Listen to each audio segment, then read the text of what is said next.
que vous allez bien et bienvenue sur l'envol des mots. Alors aujourd'hui, un petit avis lecture, c'est le 6e de la chaîne. Et pour une fois, je fais cet avis lecture peu de temps après avoir lu mes 3 derniers livres. Et je suis très fière de moi. Parce que les 2 derniers avis lecture, c'était des avis lecture qui dataient d'un petit moment quand même. Mais là, ça y est, je suis à jour. Pour combien de temps?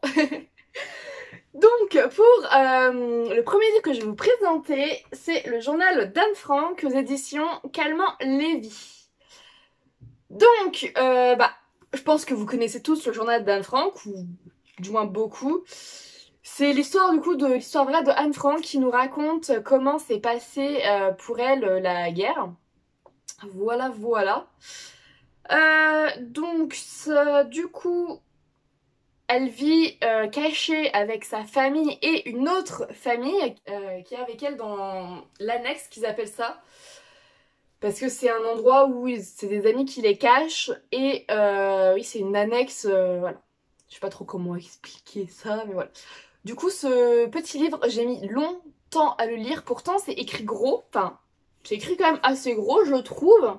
Bon, il y a quand même beaucoup de... Parce qu'après, c'est un grand livre aussi, donc il y a quand même beaucoup d'écriture sur une page. Et il est pas si gros que ça, parce qu'il fait quand même que 380 pages. Oui, voilà, 383 pages seulement. Mais j'ai mis énormément de temps à le lire, pas parce que j'aimais pas, parce que, au contraire, j'ai trouvé ça super intéressant à lire.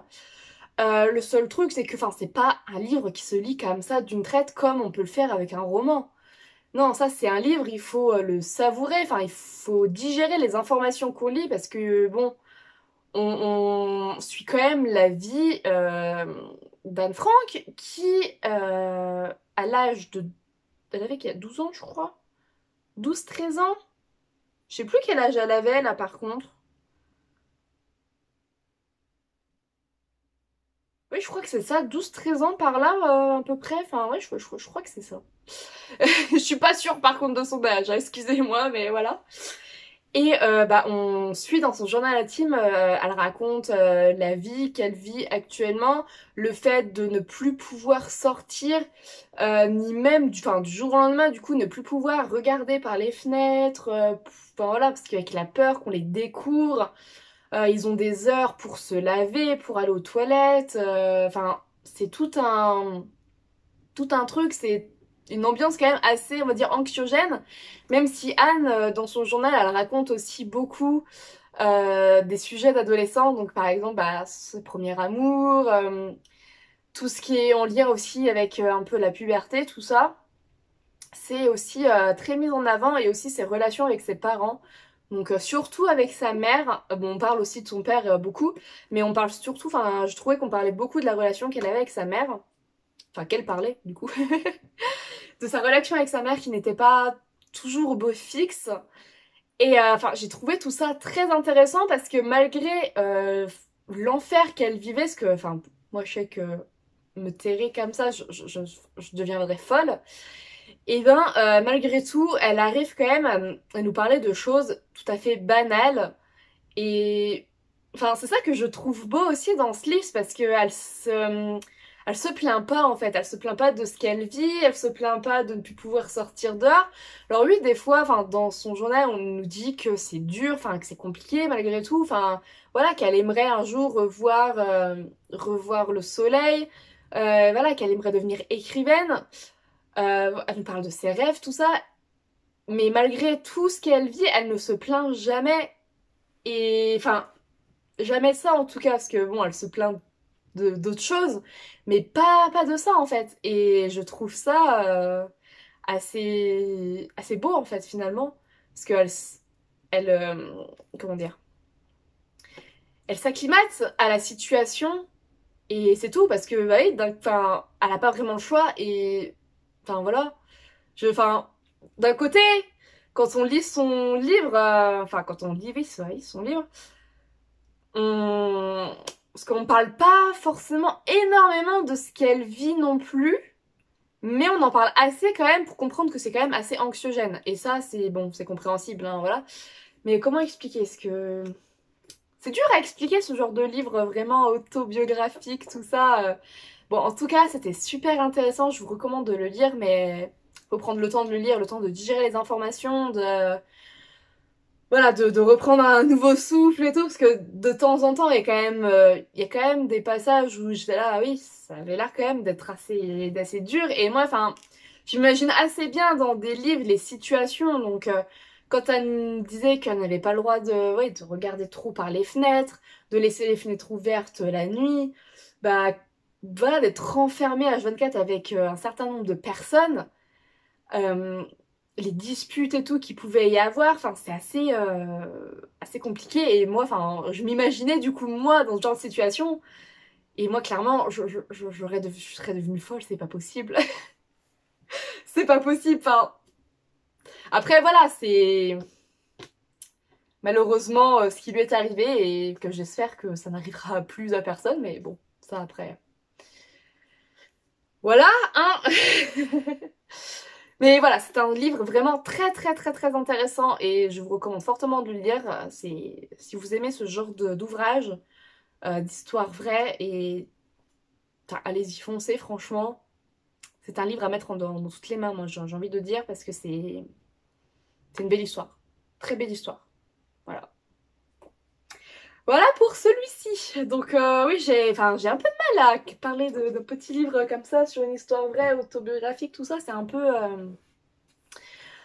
nouveau, on va dire, pour moi, de parler de ce genre de livre et c'est assez compliqué quand même à se faire un avis dessus, quand même, je trouve. Enfin, à donner un avis dessus parce que j'ai aimé, mais c'est compliqué à expliquer. Enfin, j'espère que vous m'aurez comprise en tout cas sur le sujet. Et maintenant, nous allons parler d'une pavasse, la dernière pavasse que j'ai lue. Donc, 22-11-63 de Stephen King. Grosse pavasse. Alors, celui-là, c'est un coup de cœur. Un gros coup de cœur, mais vraiment. Alors il fait 1040 pages, 49, je crois, un truc comme ça. 43, 40, 44, je sais plus lire ça. Donc il fait 1044 pages, voilà, jusqu'à la fin de l'histoire. Et tu fais un gros coup de cœur. Voilà, bon après c'est écrit petit. Voilà, là on peut pas dire autrement, c'est écrit petit, c'est vraiment de bout en bout, de haut en bas de la page, enfin les feuilles c'est du papier à cigarette, elles sont super fines, quand on se met comme ça on voit les écritures de l'autre côté de la page, c'est... Voilà, donc ici nous suivons... Alors attendez, parce que je viens de le faire, limite je viens de finir de le lire, je me souviens déjà plus des prénoms, c'est grave, c'est grave. Donc sinon nous suivons, oui, Jake Epping, je sais pas, ça se prononce comme ça, Epping? Oui, il est professeur d'anglais à Lisbonne. Et un beau jour, son ami... Est-ce qu'on dit son nom? Non, on dit pas son nom. Donc il a un ami qui un jour va l'appeler au lycée, enfin là où il travaille quoi. Et bah déjà il trouve ça assez étrange que cet ami-là l'appelle parce qu'en fait ils sont amis mais enfin on va dire que c'est plus... Enfin, comment dire? C'est un peu une connaissance en fait. Voilà, quand ils se voient, voilà, ils se parlent bien, enfin, là, ils s'entendent bien, mais ils vont pas non plus, enfin, ils font pas forcément de sortie ensemble ou ce genre de choses. Enfin, vous voyez un peu ce que je veux dire? Voilà. Je pense que vous pouvez comprendre. Et donc du coup, cet ami-là l'appelle, donc il trouve ça assez étrange et il lui dit de venir le voir tout de suite, enfin tout de suite, à je sais plus quelle heure, enfin bref. Il dit de le voir, voilà, une fois qu'il a fini son travail, tout ça, et d'aller venir le voir assez rapidement parce qu'il doit lui paraître quelque chose de très important. Donc Jack, je sais pas comment ça se prononce en fait. Je pense que c'est Jack parce que ça s'écrit G-A-K-E. C'est Jack, du coup. Oui, c'est ça. Oh, j'ai du mal des fois avec certains prénoms, j'ai du mal à les prononcer, je sais pas comment trop ça se dit, enfin... J'ai fait une phrase pas française, mais alors pas du tout. Bref, c'est pas grave. Vous avez l'habitude avec moi. Donc du coup, Jack, très intrigué, bah, il va à ce rendez-vous, il va chez lui et pour voilà, voir de quoi il en retourne. Et quand il va chez lui, il trouve son ami très amaigri, les cheveux blancs, enfin, il a plus du tout la même apparence qu'il y a quelques heures en fait. Et déjà là, il se dit il y a quelque chose qui cloche, c'est bizarre. c'est bizarre, il se demande s'il est malade, il se demande depuis quand, parce que quelques heures avant, il l'a vu, il était en pleine forme. Et là, d'un coup, il a l'air fatigué, il tousse, enfin, voilà. Du coup, il se pose déjà énormément de questions. Et donc, son ami lui parle, tout ça, lui dit, enfin, lui explique certaines choses. Et là, il en vient à quelque chose, il lui dit, bah, viens avec moi, parce qu'il a une épicerie, enfin, non, c'est une boucherie. Enfin, il tient un magasin, cet ami. Et il lui dit, viens avec moi, je vais te montrer. Je vais te montrer. Donc, bah, il le suit, intrigué. Voilà, et donc il suit les indications que cet ami lui dit, et là, d'un coup, il se retrouve en 1958. Voilà, voilà. D'un coup comme ça, alors là, il est un peu... attends, je rêve, il se passe quelque chose d'étrange. Enfin, vous voyez, il est... Voilà, mais d'un côté, il se dit que ce qu'il voit, c'est réel, qu'il ne rêve pas, que... Voilà. Mais de l'autre côté, il se pose quand même beaucoup de questions, quoi. Voilà, enfin, c'est quelque chose d'assez étonnant. Et quand il revient, du coup, auprès de son ami, bah, il lui pose des questions. Et là, son ami lui dit que va être là, ils sont en 2011, au début, enfin, voilà, leur année, enfin, son année, là, c'est 2011 dans le livre. Et il lui dit que 2011 serait beaucoup mieux si John John Fitzgerald Kennedy n'était pas mort en... alors attendez, je sais plus la date. Oh, moi j'ai du mal avec les dates. Hein, Ah bah ils disent pas. Enfin bref, s'il n'était pas mort, enfin s'il n'avait pas été assassiné, pour lui 2011 serait beaucoup mieux. Ouais, beaucoup mieux. Donc du coup, Jake, il lui dit bah, qu'il faut qu'il réfléchisse un peu à tout ça. Enfin... Ah voilà, il est un peu déboussolé quand même par cette histoire. Mais il finit par accepter un peu de force malgré tout, mais il finit par accepter, enfin par le faire, parce que enfin je vais pas vous dire pourquoi un peu de force, mais vous le lirez, vous comprendrez. Et suite à ça, donc, il part en 1958 et il fait ce qu'il a à faire, donc il doit attendre 4 ans. 5 ans ou 4 ans? 4 ans, je crois que c'est ça. Il attend 4 ans de 58 jusque 4 ans, ça fait 60 les brouettes. Enfin, alors moi, les calculs, les dates, tout ça, je suis un peu... Voilà. Je suis pas très à l'aise avec tout ça, mais bon. Bref. Il doit attendre 4 ans avant de pouvoir empêcher cet assassinat. Voilà. Va-t-il y arriver? S'il y arrive, quelles en seront les conséquences? Tout ça, parce que malgré tout... Est-ce que c'est dit là? Le passé aussi. Le passé est quand même assez tenace, malgré tout. Et enfin, c'est un super livre. Jake va tomber amoureux d'une bibliothécaire. Ça, c'est marqué aussi dans le résumé, donc ça, je ne vous spoil pas non plus. Mais que va-t-il se passer? Qu'est-ce qu'il va faire dans ces années-là? Comment il va empêcher l'assassinat? Comment? Et donc, vous allez me dire, un si gros pavé pour une histoire de voyage dans le temps, tout ça, parce que oui, un si gros livre, parce que en fait,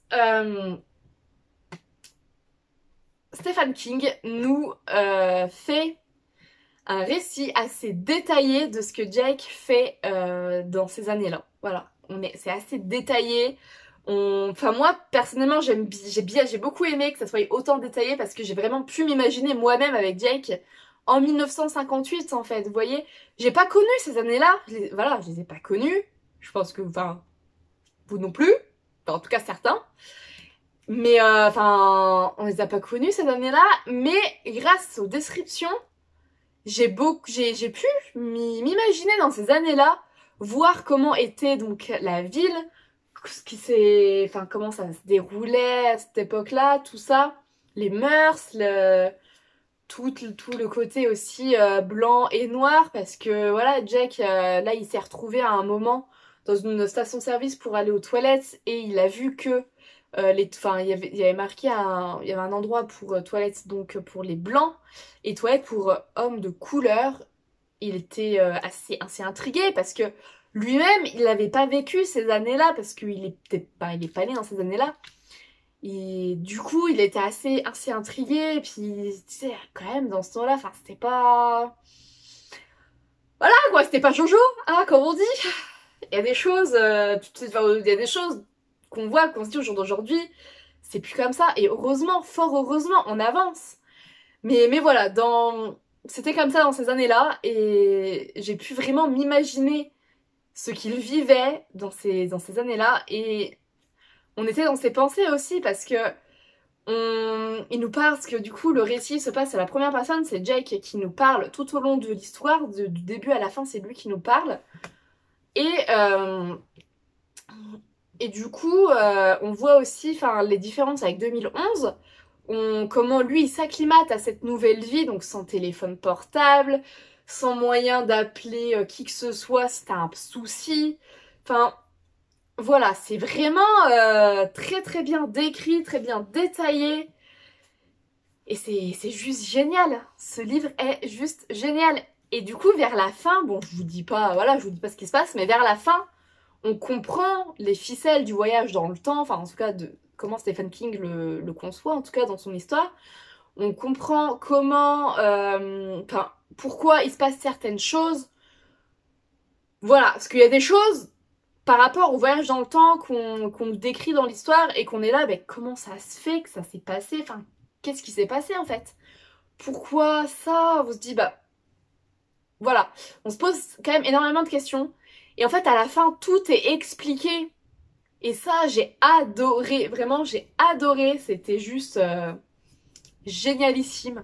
Voilà. Bon alors oui, excusez-moi, je regarde beaucoup là par la fenêtre parce qu'en fait, en face, j'ai un immeuble. Pile en face de moi. Moi, enfin, j'ai pas de rideau parce que mes rideaux ne tiennent pas aux fenêtres. Enfin bref, c'est une autre histoire. Et du coup, là, il y a quelqu'un qui est à la fenêtre et qui me regarde, voilà, faire des grands gestes et tout. Il doit se dire, elle parle toute seule, celle-là. Enfin bref. Voilà, du coup, ça m'intrigue. Du coup, je suis attirée par mon voisin. Enfin bref. Donc voilà, c'est vraiment un gros coup de cœur. Jusque-là, c'est le meilleur Stephen King que j'ai lu. Bon après, c'est pas trop difficile, hein, parce que j'en ai pas lu énormément des Stephen King. Pour le moment, j'ai juste lu Shining. J'ai juste lu Carrie. Et puis bah, celui-là, c'est mon troisième livre de Stephen King que je lis. Voilà. Et vraiment, pour le moment, c'est le meilleur que j'ai lu. Voilà, c'est vraiment super top. Il est gros, oui. Il me faisait peur au début, mais ça se lit à une vitesse phénoménale. Les chapitres, par contre, sont très longs. Je pensais au départ que ça allait me déranger, mais en fait, je vais vous montrer. Les chapitres sont divisés par des sous-chapitres. Vous voyez, là, il y a marqué, là, il y a un petit 16, en fait. Et donc, nous avons le chapitre. Voilà, 16, hop. Et puis là, par exemple, bon là, je vous ai fini une partie. Vous voyez, nous avons donc chapitre 9, et là, on a un petit 1. Et ça, j'ai trouvé ça super bien parce que, bah, quand parfois, t'as pas trop le temps de lire, tu dis, bon, bah, tu lis peut-être, tu commences le chapitre, tu lis une sous-partie ou deux sous-chapitres, et on peut s'arrêter là, voilà, parce que ça reprend après un autre truc, voilà, c'est la suite, mais... Enfin, voilà, on s'arrête, enfin, c'est pas... Enfin, moi, en tout cas, ça m'a pas dérangé, fait de cette façon-là, ça m'a pas du tout dérangé, en fait. Et vraiment, enfin, ça se lit à une vitesse, j'ai dévoré le livre. Moi, au début, quand j'ai commencé le livre, là, en début septembre, du coup, bah, j'ai commencé avec Océane. Bon, d'ailleurs, je suis la première à l'avoir fini. Voilà, enfin, c'est pas grave. Mais, du coup, on a commencé, donc, du coup, avec Océane début septembre, et je m'étais dit... Non mais en fait je vais mettre un mois pour lire ce pavé. Et non au final j'ai mis 2 semaines. Parce que oui 2 semaines parce que j'avais quand même j'avais des choses à faire entre temps. Je pouvais pas lire non plus H24. Mais 2 semaines pour un gros pavé comme ça, sachant que oui je pouvais pas lire tout le temps.